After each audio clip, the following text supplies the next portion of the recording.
우리가 아시다시피 선교팀이 캄보디아에 지난 화요일에 도착을 해서 그리고 오늘까지 이제 사역을 마치고 오늘 밤에 출발을 합니다.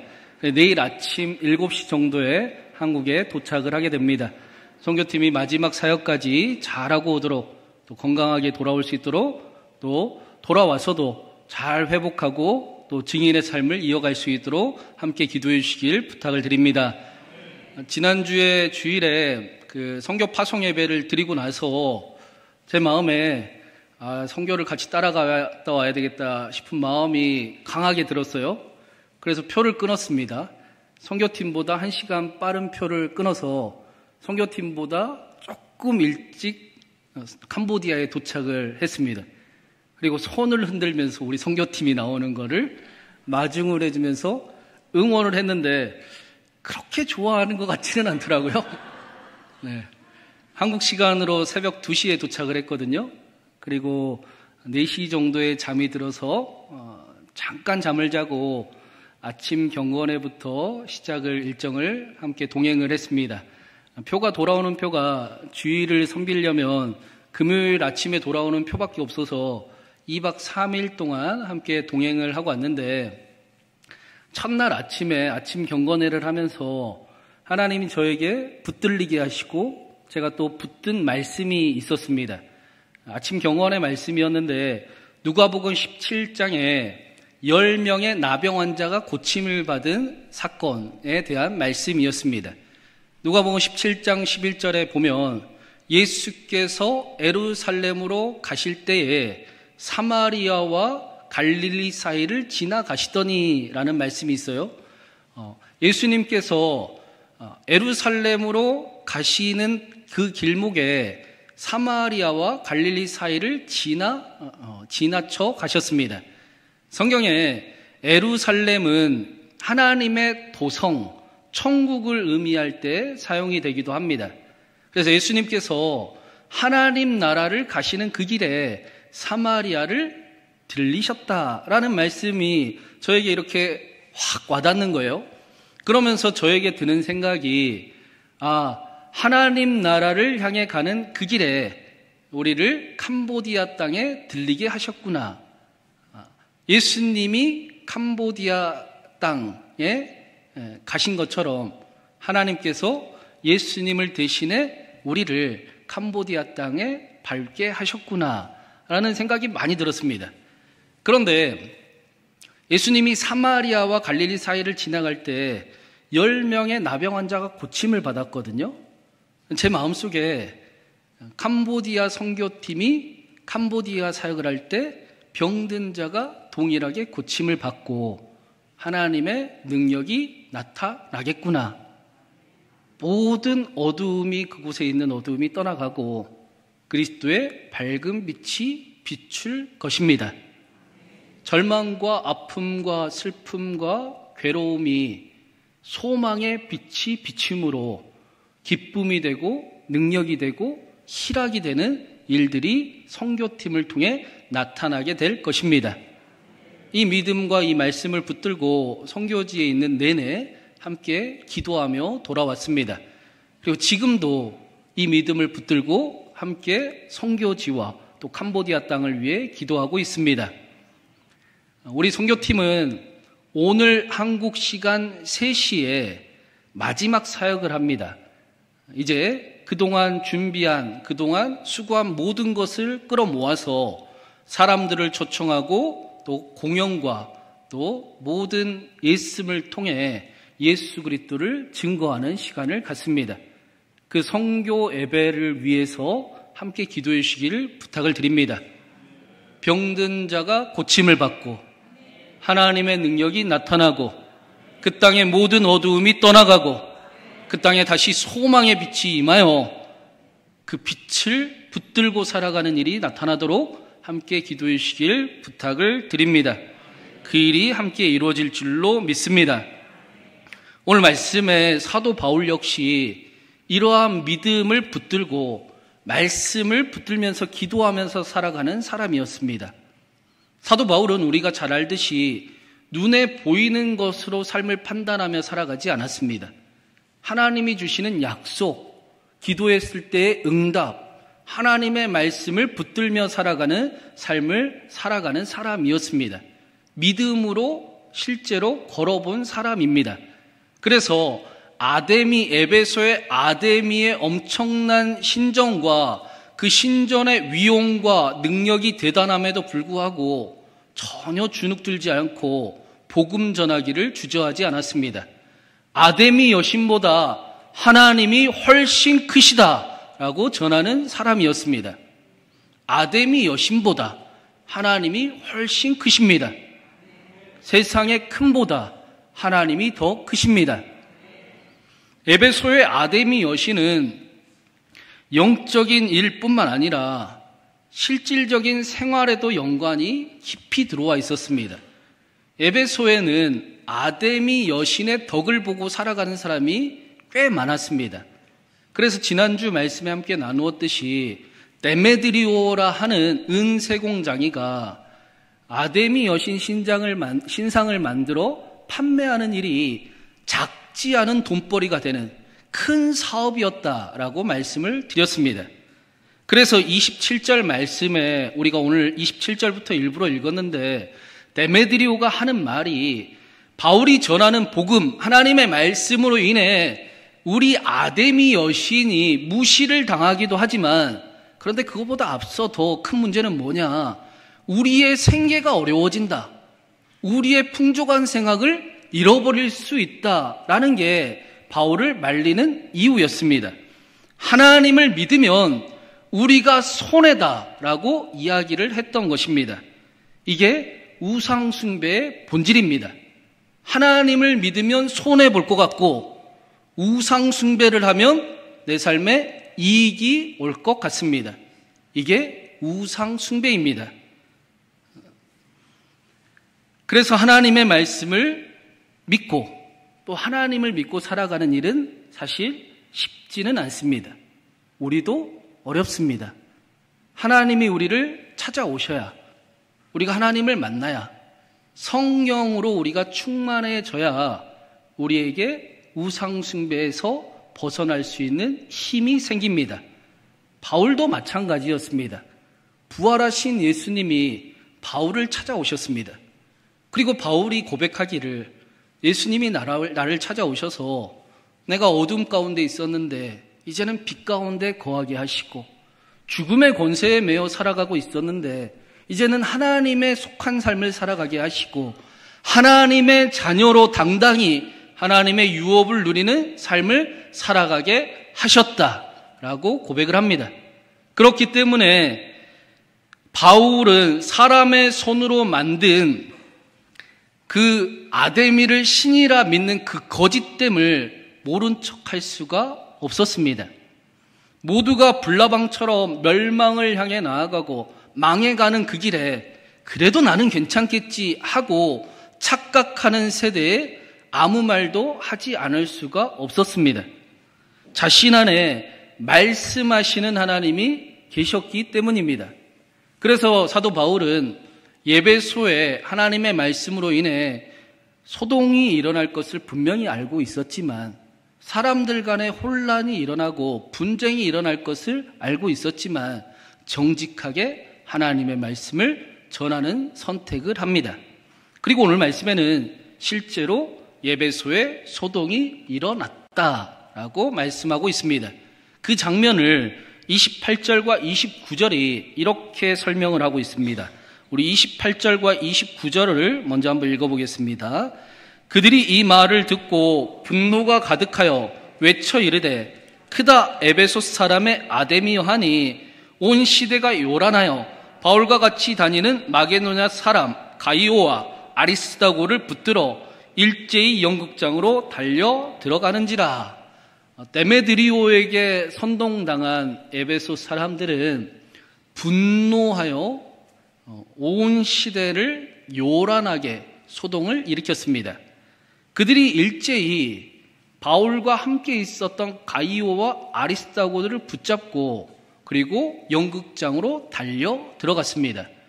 여기 붙들다라는 그 단어가 그냥 잡았다 하는 정도의 표현이 아닙니다. 힘과 폭력을 써서 끌어내쳤다, 체포했다, 끌고 갔다라는 뜻입니다. 성경에서 보통 귀신에게 붙들리거나 혹은 재판에 끌려갈 때 쓰여진 단어입니다. 또 연극장으로 달려 들어갔다라고 표현을 하는데 이 단어는 습격하다, 돌진하다라는 뜻이에요.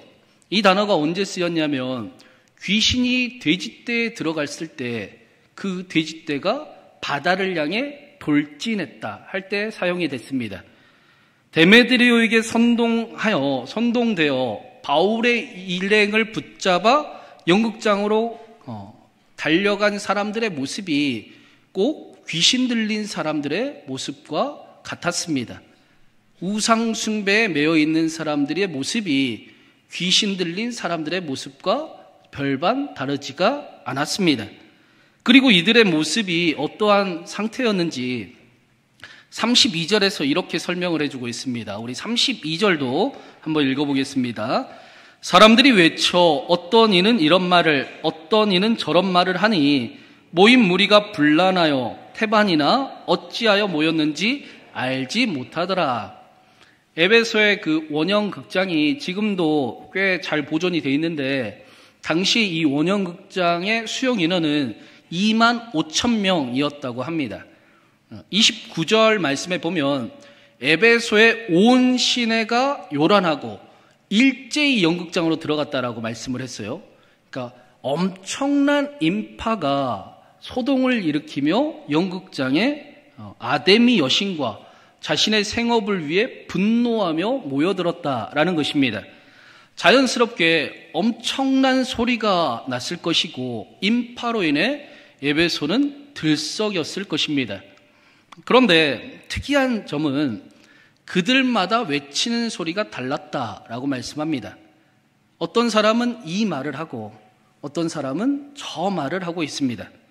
조금 더 정확히 이야기하면 자신들이 왜 모였는지, 무엇을 위해 분노하고 있는지, 분명히 아데미 여신을 위해 분노하는 줄 알았는데 사실은 무엇을 위해 하고 있는지를 모르는 상태였다라는 것입니다. 아데미 여신을 위해 하는 일이 자신을 위한 일인 줄 알았었는데 사실은 잘 모르는 상황이었습니다. 조금 더 정확하게 이야기하면 우상 숭배가 자신을 위한 일인 줄 알았는데 사실은 아니었습니다. 우상 숭배가 나를 위한 일이 아니네요. 이게 우상 숭배의 본질입니다. 정체입니다. 우상 숭배는 나를 위한 일 같아 보일지 모르지만 사실은 나를 위한 일이 절대 아닙니다. 여러분, 우리가 계속해서 죄에게 넘어지는 이유도 이와 다르지 않습니다. 여러분, 우리가 계속해서 죄를 짓고 죄에게 넘어지고 죄를 즐거워하는 이유가 무엇입니까? 그 죄를 지을 때 그게 나를 위한 일인 것 같이 착각이 들기 때문입니다. 표정을 보니까 또 나는 모른다 그러시는 것 같은데 여러분 잘 생각해 보세요. 누군가를 미워하고 욕심을 부리고 탐욕스럽고 음란을 품고 살아가고 거짓을 행하고 정직하지 아니하고 그렇게 살아가는 그 일들은 사실은 나를 위한 일이라고 착각이 들기 때문에 여전히 그 일을 행하고 있는 것입니다. 죄님을 사랑하며 섬기기를 원하기 때문입니다. 죄님이 명령하시면 제가 순종하리이다. 죄님이 나를 기쁘게 할 수 있습니다. 라고 착각이 들기 때문입니다. 제가 죄님을 사랑하나이다. 라고 죄가 나를 위한 일인 것처럼 여겨지기 때문에 여전히 우리가 그 일 속에서 헤매이고 있는 것입니다. 그런데 여러분 해보면 어떠십니까? 누군가 미워해보면 어떠시던가요? 욕심을 내보면 어떠시던가요? 그게 나를 위한 결국엔 나를 비참하게 만들고 내 삶을 무너뜨리는 일이었고, 더 나아가서는 내가 사랑하는 가정과 사랑하는 공동체를 무너뜨리는 일로 나타나는 것을 우리는 잘 알고 있습니다. 죄는 나를 위한 일이 절대 아닙니다. 우상숭배는 나를 위한 일이 절대 아닙니다. 그런데도 여전히 그것이 나를 위한 일로 여겨지기 때문에 우리가 그 일에 벗어나지 못하고 헤매이고 힘겨워하고 있는 것입니다. 성경에 이와 비슷한 장면이 여기저기 나옵니다. 특별히 이스라엘이 애굽에서 출애굽하여 광야에 있을 때 똑같은 모습이 나왔음을 우리가 본 적이 있습니다. 하나님께서 사실은 가장 고치고자 했던 모습이 이 모습이셨거든요. 이스라엘이 출애굽을 했습니다. 노예된 생활에서 이제 나와서 우상숭배가 자연스럽던 삶에서 탈출해서 하나님께서 이제는 그 종해된 습관을 뿌리 뽑기 위해서 우상숭배가 편애하는 그 습관들을 없애기 위해서 말씀을 주시고 제사를 드리게 하셨습니다. 그리고는 이제 마지막 약속의 땅이 눈앞에 있을 때 가데스 바네아에서 12정탐꾼을 통해 하나님의 약속이 사실이었는지를 확인하게 하셨어요. 바로 앞에 약속의 땅이 있었습니다. 이제 들어가기만 하면 됩니다. 그런데 결과는 굉장히 놀랍고 비참했습니다. 12명 중에 10명이 하나님이 아무리 약속을 했어도 우리는 그 땅을 들어갈 수가 없습니다. 우리는 그거를 할 수가 없는 사람들입니다. 라고 이야기를 합니다. 하나님을 믿기는 믿지만 그러나 나는 하나님을 믿지 못하니 나는 스스로 메뚜기 같은 자입니다. 라고 이야기를 합니다. 자신의 인생이 천한 인생이고 자신은 절대로 해낼 수 없는 인생이고 자신은 두려움 속에 먼저 실패한 인생이 될 것이라고 확신하는 길을 선택을 했습니다. 그리고 그들의 입술에는 불평과 불만만 가득했습니다.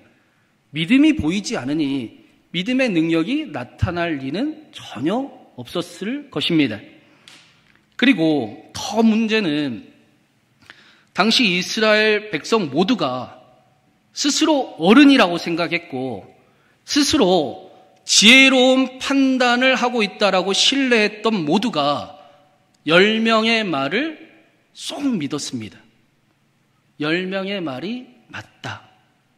눈에 보이는 대로 사는 게 맞다라고 선택을 합니다. 그리고 그들은 단 한 명도 약속의 땅에 들어가지 못합니다. 그들이 이야기하기를 노예가 훨씬 더 편했는데요. 우상숭배가 나를 위한 일이었는데 그냥 애굽에 살 걸. 왜 나와가지고 왜 예수는 믿어가지고 그냥 예전처럼 살 걸이라고 이야기를 합니다. 무엇이 자신을 위한 선택인지 모르는 삶을 살아갔던 것입니다. 그리고는 오히려 우상숭배가 나를 위한 일이에요. 죄를 짓는 것이 나를 위한 일이에요. 라고 이야기하며 삶을 살아갔습니다. 그러니 단 한 사람도 약속의 땅을 밟아볼 수가 없었습니다. 그러나 나머지 2명 여호수아와 갈렙은 어땠습니까? 아니요. 하나님이 약속하신 아름다운 땅이 있습니다. 하나님이 우리와 함께 하시니 하나님이 우리를 기뻐하시니 우리는 그 약속을 확인할 것입니다. 우리는 그 땅을 차지할 것입니다. 하나님이 그 일을 이루실 것입니다. 그렇게 고백을 했습니다. 여호수아와 갈렙은 하나님을 믿는 편을 선택을 했어요. 그래서 하나님이 말씀하시던 대로 하나님이 기뻐하는 사람이다라고 자신들을 여기고 자신들은 존귀하고 고귀한 자라고 믿었습니다. 할 수 없다라고 먼저 실패자가 아니라 하나님이 함께 하시면 이룰 수 있습니다. 하나님과 함께라면 약속을 이룰 수 있습니다. 하나님과 함께하면 절대 망하지 않습니다. 하나님과 함께하면 그 약속이 사실임을 압니다. 그렇게 실제로 그 땅에 들어가 약속이 사실임을 경험합니다. 그리고 하나님과 함께하는 삶을 살아갔습니다. 사도 바울도 마찬가지였습니다. 우상 숭배는 하나님을 관념에 지나지 않게 만들지만 기독교의 신앙은 살아계신 하나님을 경험하게 하시고 살아계신 하나님과 동행하게 하시고 능력이 많으신 구원자를 알게 하십니다. 바울에겐 우상 숭배 아데미 여신보다 하나님이 훨씬 더 크신 분이었습니다. 하나님이 훨씬 더 위대하심이 확실했습니다. 그래서 하나님을 믿었던 사도 바울의 모습이 어떠했는지 오늘 말씀은 30절, 31절에 이렇게 표현을 하고 있습니다. 우리 30절, 31절도 같이 읽어보겠습니다. 바울이 백성 가운데로 들어가고자 하나 제자들이 말리고 또 아시아 관리 중에 바울의 친구된 어떤 이들이 그에게 통지하여 연극장에 들어가지 말라 권하더라. 사도 바울은 에베소 온영극장에 2만 5천 명이 모였다고 했지 않습니까? 엄청난 사람의 분노함 가운데도 사실 두려워하지 않았습니다. 그래서 쫓아 들어가 함께 극장으로 들어가려고 했습니다. 사실 우리도 잘 알지만 세상은 너무나 커 보입니다. 두려움이 많습니다. 걱정할 일도 태반입니다. 또 유혹이 강하기도 합니다. 그러나 사도 바울에게는 그것들 때문에 주눅들기보다 하나님이 더 크심이 확실했습니다. 세상의 유혹, 세상이 주는 그 시험보다 세상이 줄 수 없는 그 즐거움을, 하나님이 주시는 그 즐거움을 사도 바울은 사모하는 사람이었습니다. 죄가 나를 위한 일이 아니고 죄의 쾌락이 비록 달콤하긴 하지만 그러나 하나님이 주시는 기쁨은 더 달콤합니다. 하나님의 말씀은 더 소중합니다. 라고 깨달았고 또 알았던 사람이었던 것입니다. 그런데 또 바울이 말씀해 보니까 원형극장에 들어가려고 했습니다. 그런데 제자들이 말렸어요. 그리고 에베소에 있는 친구된 사람들이, 고관들이 바울을 말립니다. 그러니까 바울이 연극장에 들어가는 일을 멈췄습니다. 들어가지 않았습니다. 바울은 믿음의 사람인 동시에 겸손할 줄 아는 사람이었습니다. 자신의 의로움을 자랑하려고 선뜻 행동하지 않았습니다. 자신의 뜻을 위해서 살아가지 않았습니다. 자신의 믿음을 자랑하고자 하지도 않았습니다. 바울에게는 하나님의 뜻이 훨씬 더 중요했고 하나님과 함께하는 선택이 훨씬 더 중요했습니다. 제가 유명한 그 초대교부 폴리캅 이야기를 몇 번 해드렸는데, 폴리캅 교부가 초대교회 때 순교를 당하려고 하면 로마 군대가 쳐들어와서 폴리캅을 잡아가려고 하면 폴리캅이 가장 먼저 했던 행동은 도망치는 거였습니다. 그 자리에서 용기 있게 나를 죽여봐라 라고 이야기하지 않았습니다. 일단은 도망친 자리에서 하나님께 기도했습니다. 하나님, 이때가 제가 순교해도 되는 때입니까? 하나님께 묻고 하나님이 허락하시면 순교의 현장으로 나아갔습니다. 왜 그랬습니까? 폴리캅은 순교까지도 자신의 의로움이 드러나기를 주저했던 것입니다. 하나님, 나의 의로움이 아니라 하나님의 영광이 드러나는 삶이 되기를 바랍니다. 라고 그렇게 간절히 원했던 것입니다. 이 모습이 초대교회의 순교 공식이 됩니다. 초대교회 예수님을 믿는 모습이 이런 모습이었습니다. 스스로 작아지려고 하지도 않고 교만하여 스스로 자신을 믿음을 자랑하지도 않고 겸손하게, 언제나 겸손하게 하나님과 함께 동행하는 일이 가장 소중했던 믿음이 초대교회 성도들의 믿음이었고 사도 바울의 믿음이었습니다. 그리고 성경은 이 믿음에 치유가 나타났고 능력이 나타났고 역사가 나타났다라고 말씀을 합니다. 예수님이 말씀하시는 믿음이 바로 이 믿음입니다. 너희에게 겨자씨와 같은 믿음만 있어도, 하나님과 함께하고 있다는 그 믿음만 있어도 이 산을 저 산으로 옮기라 하는 능력이 나타날 것이다 라고 말씀하셨습니다. 여러분, 우리가 예수님을 믿는다는 사실을 어떻게 증명을 할 수가 있습니까? 여러분은 예수님을 우리가 다 믿는데 어떻게 예수님 믿는다라고 증명하십니까? 10년, 20년을 교회를 다녀도 자신이 그리스도인이 맞는지 아닌지를 심각하게 고민하고 또 확신하지 못하는 분들이 적지 않게 있는 것을 봅니다. 신앙 체험으로도 우리의 신앙은 증명되지 않습니다. 큰 신앙 체험을 해도 넘어지는 사람이 허다합니다. 멋진 신앙 고백을 한다고 해도 그 신앙이 평생 유지되지 않음을 우리는 잘 알고 있습니다. 그러면 예수님을 믿는 그 모습은 무엇으로 증명할 수 있는가? 예수님을 믿으면 반드시 나타나는 일이 있는데 그 일은 삶의 가치가 바뀐다라는 것입니다. 삶의 우선순위가 완전히 바뀌게 됩니다. 이제까지는 이런 것들을 위해 살아왔는데 이제부터는 이런 것들을 배설물로 여겨질 만큼 예수 그리스도를 아는 일이 더 귀하고 고상합니다. 내가 예수 그리스도를 알기를 원합니다. 라는 가치가 바뀌게 됩니다. 하나님 나라를 꿈꾸는 삶이 됩니다. 그래서 부활하신 예수님께서 베드로를 찾아오셔서 하신 말씀이 네가 나를 사랑하느냐라고 하지 않으셨습니다. 자세히 보면 네가 이런 것들보다 나를 더 사랑하느냐라고 물으셨습니다. 내가 이런 것들보다 나를 더 사랑하느냐라고 예수님이 물으셨습니다. 이것이 예수님을 믿는 분명한 증거이기 때문입니다.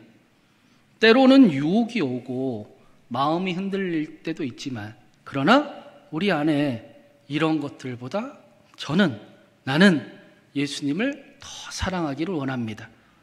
예수님이 정답입니다. 라고 고백하는 그 고백이 우리의 고백이 믿음이 되어야 합니다. 우리가 증인이 되어야 할 것도 바로 이것입니다.